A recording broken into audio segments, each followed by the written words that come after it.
Almighty God, ruler of heaven and earth, we beseech thee to inspire and guide all our counsels and actions, so that we may always walk in the path of justice, love, and charity to one another. Help us with thy grace to do only those things that will promote the unity, happiness, and prosperity of Nigeria. Amen. Please sit.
Soludo was here to present the 2022 revised budget estimates.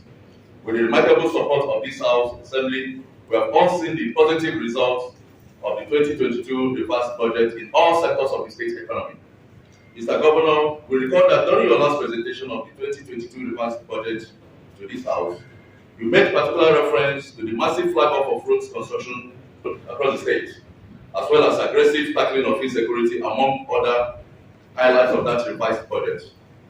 It is also on good record that many other provisions in that budget, such as sanitation, education, agriculture, among others, are receiving commendable attention. Mr. Governor, your barely 8 months administration has recorded tremendous achievements both in human and infrastructural development. Indeed, there is a new era and order in the state since your administration came on board. You have renewed people's confidence in governance as your administration has introduced what I call government of inclusiveness, as evidenced in the composition of members of your executive council and other political appointments which are all encompassing.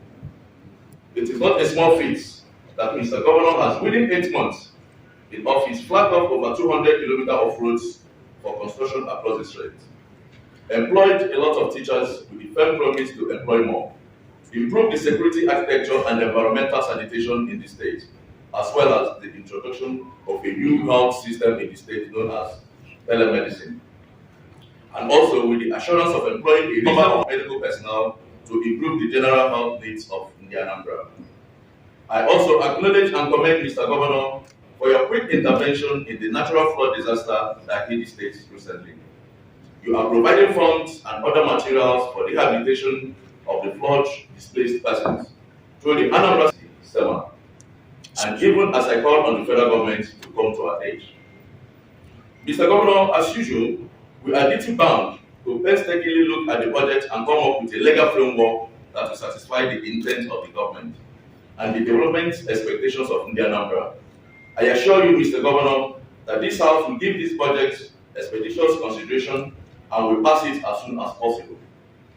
I call on various ministries and other government organs to be ready to come for the budget bilateral discussions, as the House Committee on Finance and Appropriation and other committees of the House are ever inclined to this exercise.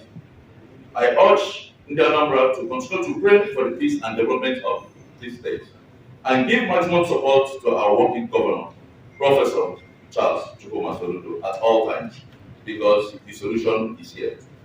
On this note, may I respectfully invite the working governor of our state, the solution governor, Professor Charles Soludo, Ozeni Bagwata and Olumba, to present the 2023 budget proposal. By me as the chief servant, I am honored to be here again to present yet another budget. the draft 2023 budget estimates. Mr. Speaker, namely Honorable Okechukwu Okoye and his assistant, Mr. Cyril Cheboka, and Honorable Dr. Nnamdi Okafor, the SY Majority Leader. Anambra agrees with the House, and may their souls have eternal rest. We remember also our gallant security officers who paid the supreme sacrifice in the battle to take back our state from criminals. We must forge ahead to ensure that their sacrifice will never be in vain. Let me also use this opportunity to thank this Honorable House for its partnership and cooperation in pursuit of the Anambra agenda. We will never take the cordial relationship among the three arms of government for granted. I wish also to thank Umunnem the Anambra and all other stakeholders in the Anambra project, the federal government, our international development partners, the security agencies, our neighboring states, our friends and well-wishers for the massive support and cooperation so far. Mr. Speaker, honorable members, I am presenting this draft budget in the context of a very bumpy national and international order. The war in Ukraine has caused global supply disruptions with immense consequences. Nigeria is undergoing a potentially consequential political transition. The nation is reeling under the economic challenges of unsustainable macroeconomic framework, especially increase in fiscal insolvency, high inflation, poverty and youth unemployment, exchange rate shocks, disruptions and declining oil production, etc.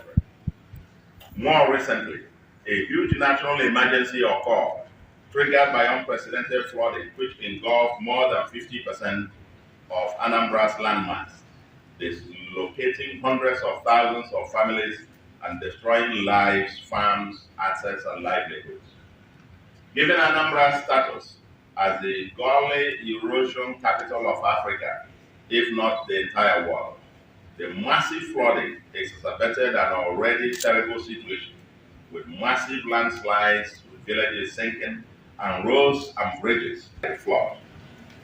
Rebuilding the damaged infrastructure and addressing the existential threats of pervasive gully erosion in our state.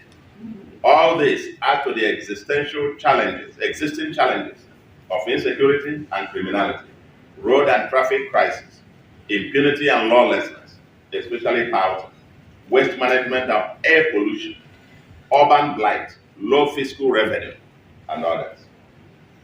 Daunting as the above may seem, we remain resolute and with our eyes firmly focused on the ball. As you are aware, we promise our people disruptive changes that will put us on the long-term path of sustainable transformation as embodied in our manifesto, the Soludo Solution, a People's Manifesto. Our goal is to transform Anambra into a livable and prosperous smart megacity that is the preferred destination to live, invest, learn, work, and relax and enjoy. Every one of the 5 pillars of our agenda is receiving systematic attention. 5 pillars of security, law, and order, robust economic transformation from an informal economy into a new industrial tech leisure hub, a comprehensive social agenda for a human capital bank that is productive at home and exportable abroad and leaves no one behind. Transparent, prudent, and accountable governance underpinned by a new value system and a sustainable environment through clean, green, planned, and sustainable communities, markets, and cities. Over the past 7 months since we came in, we have been moving at frenetic speed, addressing head-on some of the foundational issues. Today is not the day for presentation of our scorecard. We ran through quite a few.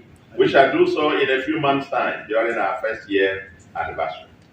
But suffice it to say, however, that so far, so good.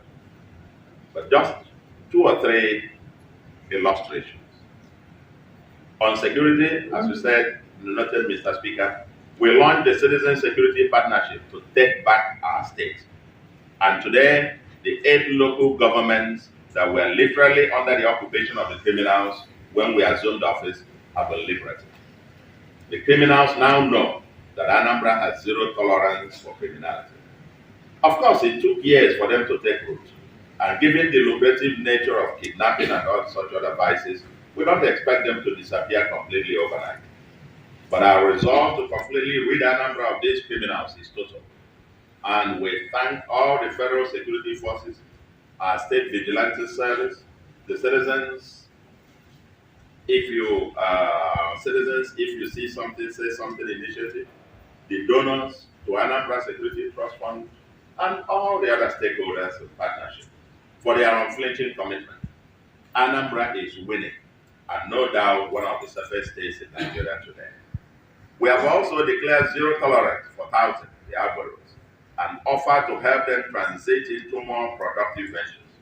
Our various enforcement teams to ensure law and order are getting better by the day. To address our road and traffic crisis, we promise to declare a state of emergency on roads and transform Anambra into one large construction site once the dry season begins. As at today, we have awarded a total of 206 kilometers road and on target to end the year at about 250 kilometers, touching literally all the 21 local governments. And this will be above our target of 220 kilometers. And we're expecting to deliver all of this and more before our 24th month in office. Ours are not just ordinary roads. They are designed and in most cases guaranteed by the contractors for at least 20 years. The Anambra Traffic Management Agency, ATMA, is being rejuvenated to address the traffic chaos on our roads. In the next few days, we will end the era of schools without teachers and hospitals without doctors and nurses by handing out employment letters to at least 5,000 new teachers for our primary and secondary schools and 244 doctors and consultants, nurses, pharmacists, and other medical officers for our general hospitals. By the way, it is important to note that Anambra schools and teachers continue to tower at the national level. 2 months ago, Anambra won 5 out of the 15 presidential awards for teachers and schools in Nigeria. And our students won both the national, junior, and senior secondary schools quiz competitions in science and essay writing. Despite the disruptions of exams, in many parts of the state, due to insecurity then, our state continues to post outstanding performance in WAEC results. Power supply is improving with the silting and cleaning of major drainage ways in progress. We successfully battled the flooding crisis. 1 million trees per annum and 1 million pound coconut new economy is ongoing. We acquired massive pieces of land for Anambra's next axis of industrialization, commerce, and entertainment leisure. We're evolving a culture of transparent, prudent, and accountable governance, reforming and digitizing our land and tax administration, addressing the cost of doing business, and so on. Mr. Speaker, honorable members, it is evident that true to the title of the 2022 revised budget, we have indeed taken off from the blocks, and there is no looking back. Ours is an agenda with a deadline, and there will be no excuses. Given the needs of our people and our promises, the draft 2023 budget, entitled Budget of Acceleration, embodies our single-minded focus and determination to continue to press the accelerator pedals in spite of the risky bumps on the way. We are here to present to you, Mr. Speaker, honorable members, a draft 2023 budget of about 260 billion, compared to the revised 2022 budget of 170 billion, of about 170 billion, with a capital budget of 164 billion, accounting for 63.2%, while the recurrent of 95.5 billion accounts for 36.8%. It has a deficit of 30 billion. Mr. Speaker, this Honorable House approved for us to borrow 100 billion to part finance the revised 2022 budget. here to let you know, Mr. Speaker, that so far we have not borrowed a kobo. We have, however, applied for 90 out of the 100 billion. And when it comes, which we expect to be in a few weeks' time, we plan to roll it over as part of the 2023 finance. As a reflection of our people's priority needs, about 91.8 billion, or 56% of the total capital expenditure, is devoted to road transport, power, and urban regeneration that the average citizen can feel, see, or use, and which have the highest developmental impact within the shortest possible time. Education, health, youth, and women and vulnerable groups have their capital votes more than doubled. We appropriately budgeted for counterpart funding to catalyze resource inflows from our partners. Expenditures on security remains barely unchanged in spite of increased challenges, although some enforcement for law and order will receive increased spending. We will count on the continued support of our people to augment. We plan to complete the building of the Anambra Airport within the 2023 fiscal year. A major emphasis is placed on the environment. That's the erosion control, the silting, major drainage ways, tree planting, beautification, urban regeneration, preparations for emergency responses for the future, etc. We will soon come back to you with a draft legislation to engender collective action to address the systemic threat of gully erosion. Our palm and coconut revolution continues to receive priority. The budget makes very bold statements towards Anambra as an industrial entertainment leisure hub, as well as in mainstreaming sports development and everything technology and technology everywhere. We are reinventing government towards e-governance. The judiciary is a critical arm of government, and the rule of law and speedy dispensation of justice constitute fundamental drivers of our transformation agenda. And of course, our House Assembly is absolutely prioritized. Mr. Speaker, honorable members, the critical productive partnership will be important to execute the 2023 budget and maximize value for our people. The partnership of the federal government and its agencies, our international development partners, the private sector, the Anambra everywhere, the House of Assembly, judiciary, as well as local government and community administrations in the state will be imperative. A major policy thrust of this administration is to seek and promote active partnership with local governments and communities, attempting to transform the state from Oka alone without exploiting fully the fullest potentials of local administrations is akin to clapping with one hand. In partnership with local governments, more responsibilities and resources are being devolved to them to enable them strengthen institutions for service delivery. Their operations are also being restructured, and soon we'll be bringing for your consideration amendments to the State Independent Electoral Commission Law of 2007 as part of our preparations towards credible local government elections. Mr. Speaker, at the foundation of Igbo society is the local community. We are committed to a fundamental transformation of the community governance institution as the true fourth tier of government. A draft community government bill will be presented to you soon, and the 2023 budget provides for matching grant scheme to incentivize communities for optimum service delivery. Mr. Speaker, honorable members, we will not end this speech without mentioning and challenging all of us to reinvent our fiscal regime towards viability and sustainability. At the heart of Nigeria's fiscal crisis is its poor capacity to extract tax revenues besides oil rents. During the First Republic, as everywhere else in the world, regional and national governments depended almost solely upon taxes to deliver development. The eastern region of Nigeria built the cities of Onitsha, Enugu, Aba, Calabar, Port Harcourt, Uyo, and Umuahia with electricity and pipe-borne water, as well as industrial corridors, University of Nigeria with 3 campuses and others, many others, with taxes collected from peasant farmers. Easy rent from oil came and created a rentier culture of getting something for nothing and destroyed the incentives and the institutions for taxation. Consequently, there are about 2 generations of Nigerians who likely don't make direct connections between government spending and their personal wallets. Being manna from heaven, oil money, or what is often referred to as government money, was treated as free money.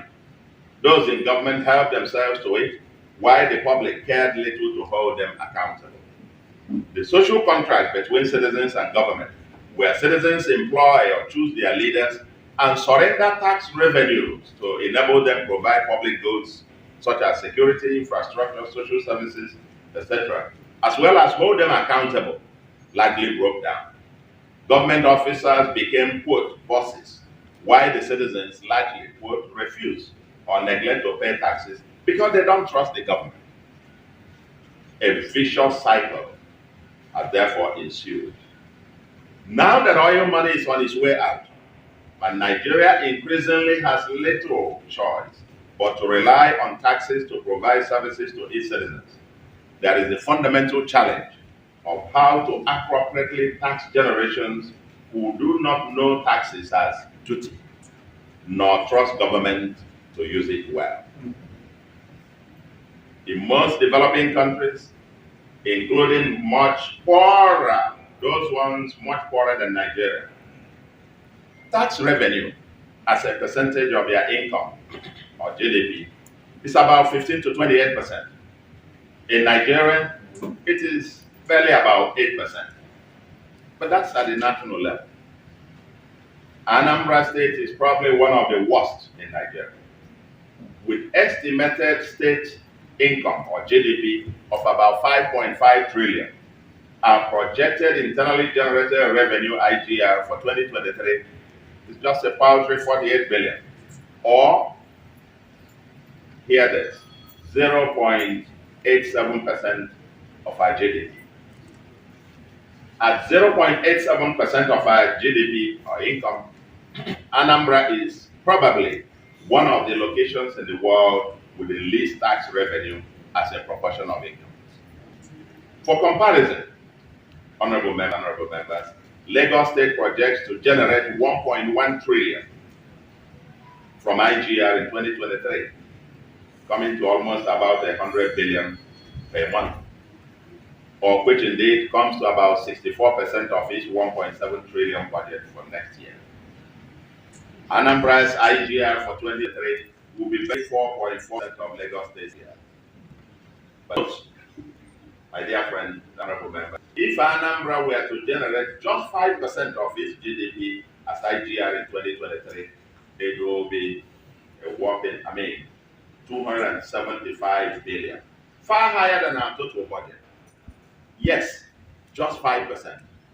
And think about this. As a people, we need to have a serious conversation on how to fund our aspiration for a livable and prosperous homeland for an itinerant people. With our people scattered all over the world, but with dual residences, the permanent home addresses in Anambra where they are buried at death, and expecting government to protect those assets at home and provide infrastructure to access them.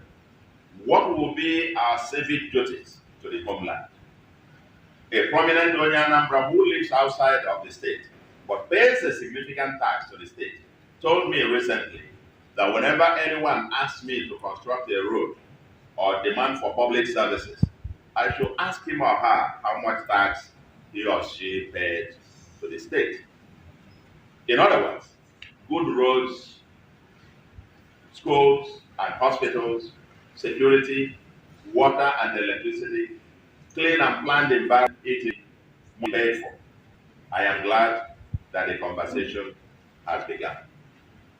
On our part, our contract with Indian Anambra is that every tax revenue entrusted to us will be fully and transparently accounted for. On the other hand, we enjoin everyone to be responsible citizens, discharging his or her civic duties. Every government project now advertises the fact that it is your tax money that is at work.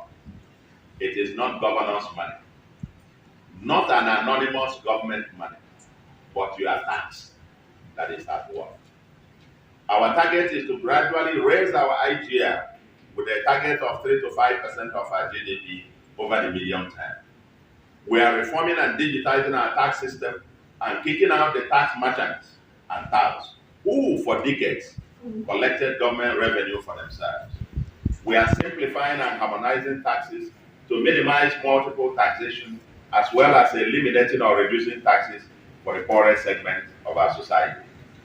Ours is a government that cares deeply about the poor.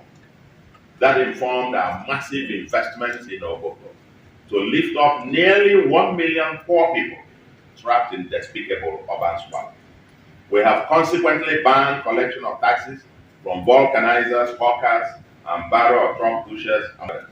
We expect the rich and the middle class everywhere, wherever you live, for the Anambra, to pay their fair share. That is how it works everywhere. That is how it worked during the days of our founding fathers. And perhaps as we transit into a new world without oil, our future might as well learn a lot from our past. Let the conversation continue. Mr. Speaker, honorable members, I now wish to conclude. The draft 2023 budget will be our first full year budget in office. The size at 260 billion may be small relative to our needs and the size of Anambra's economy. It's less than 5% of Anambra's economy. But we are determined to ensure full value for money for our people. We are constrained by the need to take measured steps, incremental measured steps, to create value for our people while ensuring fiscal sustainability over the medium term. It is possible that the key macroeconomic assumptions underpinning the budget might change after the 2023 election. Who knows? There might be revised budget even at the national level after the election. Maybe some of the macro variables may alter as time goes on. And if the changes are significant, we may have to come back to you with a revised 2023 budget then. Under any scenario, however, our 2023 budget signposts our strategic direction and key deliverables as we march towards a livable and prosperous homeland. Yes, the road ahead is bumpy, but Anambra is winning. We are taking back our state from criminals, mapping and planning out our industrial and leisure entertainment cities, modernizing our cities and transport systems, including water transportation, orchestrating mass access to high-speed internet as foundation to creating a digital tribe, and investing heavily in our human capital. Scores of investors are lining up, and many already on ground. On our 2023 budget, appropriately prioritizes several structured programs to empower our youth, women, and vulnerable groups. These critical demographics constitute our today and our tomorrow. What we need, Mr. Speaker, honorable members, ladies and gentlemen, is to bond together as a patriotic team for development. We shall defeat evil together. We shall lift our homeland up together. In our state anthem, there is only, the only line repeated 3 times is, quote, lift the spirit of Anambra. It ends, the third one, lift the spirit of Anambra State that we love. As an itinerant people with an undying love for our homeland, this is now the time to translate our homeland consciousness and love into action. Every day, each of us, wherever he or she may be, must ask him or herself, what have you done today to make Anambra livable and prosperous? With God on our side and with all our feet together on the accelerator pedal, Anambra will soar beyond the imagination. Let's do it together. Mr. Speaker, honorable members, Thank you very much.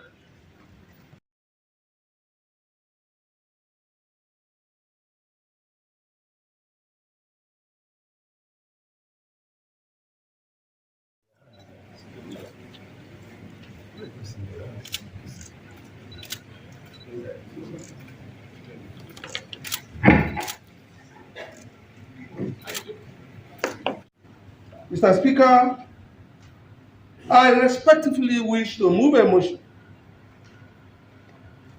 that this appropriation bill 2023, a bill to make a law for the sum of 258 billion 970 million 175,905 naira for the services of the government of Anambra State of Nigeria for the year ending 31st December 2023 and for connected purposes be read for the first time on this hallowed chamber. I so move, Mr. Speaker.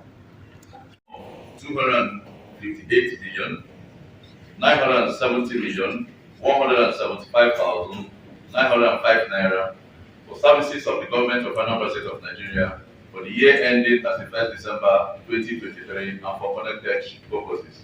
Those in support that this bill passes the first reading say aye. Aye. Those against say nay. The ayes have it. To provide for the sum of 258 billion 970 million 175,905 naira for services of the government of Anambra State of Nigeria for the year ending 31st December 2023 and for connected purposes. First reading, Mr. Speaker. Thank you, Madam Clerk. 175,905 naira for services of the government of Anambra State of Nigeria for the year ending 31st December 2023 and for connected purposes. First reading, taken and passed.